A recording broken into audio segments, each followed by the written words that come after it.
ಕರ್ತನಲ್ಲಿ ಪ್ರೀತಿಯುಳ್ಳ ದೇವಜನರೇ, ಈ ಒಂದು ಸಮಯದಲ್ಲಿ ಪ್ರಕಾಶವನ್ನು ಹೊಂದುವ ವಿಷಯವಾಗಿ ದೇವರ ವಾಕ್ಯದ ಮುಖಾಂತರವಾಗಿ ನೋಡಿಕೊಳ್ಳೋಣ.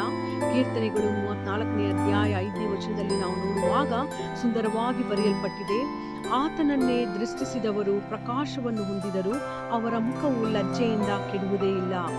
ಪ್ರಿಯ ದೇವಜನರೇ, ದೇವರ ವಾಕ್ಯದಲ್ಲಿ ಸ್ಪಷ್ಟವಾಗಿ ಬರೆಯಲ್ಪಟ್ಟಿದೆ, ಯಾರ್ಯಾರು ದೇವರನ್ನ ದೃಷ್ಟಿಸುತ್ತಾರೋ ಅವರ ಮುಖವು ಪ್ರಕಾಶ ಹೊಂದುವಂತದ್ದಾಗಿದೆ, ಅವರ ಮುಖವು ಲಜ್ಜೆಯಿಂದ ಕೆಡುವುದೇ ಇಲ್ಲ. ಈ ಲೋಕದಲ್ಲಿ ನಾವು ಜೀವಿಸುವಾಗ ಎಷ್ಟೋ ಜನರು ನಮ್ಮನ್ನ ಅವಮಾನಕ್ಕೆ ಗುರಿಪಡಿಸಲಿಕ್ಕಾಗಿ, ನಮ್ಮನ್ನ ಲಜ್ಜೆಗೆ ಒಳಪಡಿಸಲಿಕ್ಕಾಗಿ ಕಾದಿರುವುದನ್ನ ಕಾಣುತ್ತೇವೆ. ಪ್ರಿಯರೇ, ಇಂತಹ ಸಮಯದಲ್ಲಿ ನಮ್ಮ ದೃಷ್ಟಿ ಯಾರ ಮೇಲೆ ಇದೆ, ನಮ್ಮ ದೃಷ್ಟಿ ಯಾರ ಮೇಲೆ ಇಡುವುದಾದರೆ ನಮ್ಮನ್ನ ಈ ಅವಮಾನದಿಂದ, ಲಜ್ಜೆಯಿಂದ ತಪ್ಪಿಸುವವರಾಗಿದ್ದಾರೆ ಎಂಬುದಾಗಿ ನಾವು ನೋಡುವಾಗ, ನಮ್ಮ ತಂದೆಯಾದ ದೇವರ ಮೇಲೆ ನಮ್ಮ ದೃಷ್ಟಿಯನ್ನು ನಾವು ಇರಿಸುವಾಗ ಆತನು ನಮ್ಮ ಮುಖವನ್ನ ಪ್ರಕಾಶಗೊಳಿಸುವವನಾಗಿದ್ದಾನೆ. ಆತನು ನಮ್ಮನ್ನ ಈ ಅವಮಾನದಿಂದ, ಲಜ್ಜೆಯಿಂದ ತಪ್ಪಿಸುವವನಾಗಿದ್ದಾನೆ.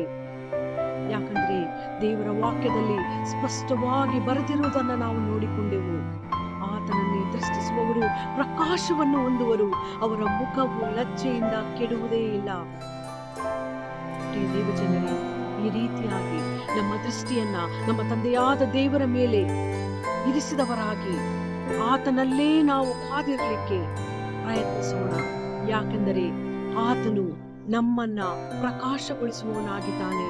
ಆತನು ನಮ್ಮನ್ನ ಲಜ್ಜೆಗೆ ಒಳಪಡಿಸದಂತೆ ನಮ್ಮನ್ನ ಕಾಪಾಡುವವನಾಗಿದ್ದಾನೆ. ಈ ರೀತಿ ಮಾಡಲಿಕ್ಕೆ ದೇವರು ತಾನೇ ನಮಗೆ ಸಹಾಯ ನೀಡಲಿ. ದೇವರ ಈ ವಾಕ್ಯ ನಮ್ಮ ಆತ್ಮೀಯ ಜೀವಿತದ ಲಾಭಕ್ಕಾಗಿ ಉಪಯೋಗವಾಗಲಿ. ಆಮೇನ್.